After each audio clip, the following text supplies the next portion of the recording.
Video शुरू करने के पहले एक बात, यह वीडियो बनाने में बहुत मेहनत लगती है। अगर आपको यह वीडियो थोड़ा भी पसंद आए तो इस चैनल को सब्सक्राइब जरूर करना। धन्यवाद। हनुमान जी का लंका में प्रवेश। 400 योजन अलंघनीय समुद्र को लांघ कर महाबली हनुमान जी त्रिकूट नामक पर्वत के शिखर पर स्वस्थ भाव से खड़े हो गए।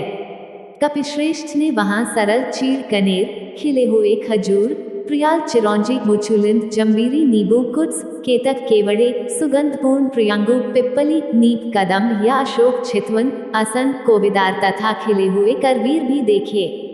फूलों के भार से लदे हुए तथा मुकुलित अधखिले बहुत से वृक्ष भी उन्हें दृष्टिगोचर हुए, जिनकी डालियां झूम रही थीं और जिन पर नाना प्रकार के पक्षी कलरव कर रहे थे। हनुमान जी धीरे धीरे अद्भुत शोभा से संपन्न रावण पालित लंकापुरी के पास पहुँचे। उन्होंने देखा, लंका के चारों ओर कमलों से सुशोभित जलपूरित खाई खुदी हुई है। वह महापुरी सोने की चहारदीवारी से घिरी हुई हैं। श्वेत रंग की ऊंची ऊंची सड़कें उस पुरी को सब ओर से घेरे हुए थीं। सैकड़ों गगनचुंबी अट्टालिकाएं ध्वजा पताका फहराती हुई उस नगरी की शोभा बढ़ा रही हैं। उस पुरी के उत्तर द्वार पर पहुंचकर वानरवीर हनुमान जी चिंता में पड़ गए।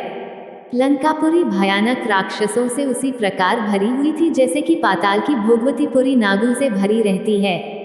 हाथों में शूल और पटटिश लिए बड़ी बड़ी दाढ़ों वाले बहुत से शूरवीर घोर राक्षस लंकापुरी की रक्षा कर रहे थे। नगर की इस भारी सुरक्षा, उसके चारों ओर समुद्र की खाई और रावण जैसे भयंकर शत्रु को देखकर हनुमान जी विचार करने लगे कि यदि वानर वहां तक आ जाएं तो भी वे व्यर्थ ही सिद्ध होंगे, क्योंकि युद्ध द्वारा देवता भी लंका पर विजय नहीं पा सकते। रावण पालित इस दुर्गम और विषम संकटपूर्ण लंका में महाबाहु रामचंद्र आ भी जाएं तो क्या कर पाएंगे। राक्षसों पर साम, दान और भेद की नीति का प्रयोग असंभव दृष्टिगत हो रहा है। यहाँ तो केवल 4 वेगशाली वानरों अर्थात बालीपुत्र अंगद, नील, मेरी और बुद्धिमान राजा सुग्रीव की ही पहुँच हो सकती है। अच्छा, पहले यह तो पता लगाऊं कि विदेह कुमारी सीता जीवित भी है या नहीं। जनक किशोरी का दर्शन करने के पश्चात ही मैं इस विषय में कोई विचार करूंगा। उन्होंने सोचा कि मैं इस रूप से राक्षसों की इस नगरी में प्रवेश नहीं कर सकता, क्योंकि बहुत से क्रूर और बलवान राक्षस इसकी रक्षा कर रहे हैं। जानकी की खोज करते समय मुझे स्वयं को इन महातेजस्वी, महापराक्रमी और बलवान राक्षसों से गुप्त रखना होगा।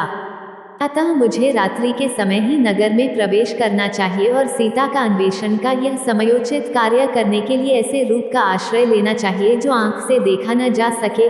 मात्र कार्य से ही यह अनुमान हो कि कोई आया था। देवताओं और असुरों के लिए भी दुर्जय लंकापुरी को देखकर हनुमान जी बारंबार लंबी सांस खींचते हुए विचार करने लगे कि किस उपाय से काम लूं जिसमें दुरात्मा राक्षस राज रावण की दृष्टि से ओझल रहकर मैं मिथिलेशनंदिनी जनक किशोरी सीता का दर्शन प्राप्त कर सकूं। अविवेकपूर्ण कार्य करने वाले दूत के कारण बने बनाए काम भी बिगड़ जाते हैं। यदि राक्षसों ने मुझे देख लिया तो रावण का अनर्थ चाहने वाले श्री राम का यह कार्य सफल न हो सकेगा। अतः अपने कार्य की सिद्धि के लिए रात में अपने इसी रूप में छोटा सा शरीर धारण करके लंका में प्रवेश करूंगा और घरों में घुसकर जानकी जी की खोज करूंगा। ऐसा निश्चय करके वीर वानर हनुमान सूर्यास्त की प्रतीक्षा करने लगे। सूर्यास्त हो जाने पर रात के समय उन्होंने अपने शरीर को छोटा बना लिया और उछलकर उस रमणीय लंकापुरी में प्रवेश कर गए। इसके आगे की कहानी आपको आने वाली अगली वीडियो में देखने को मिलेगी। यह वीडियो देखने के लिए धन्यवाद दोस्तों।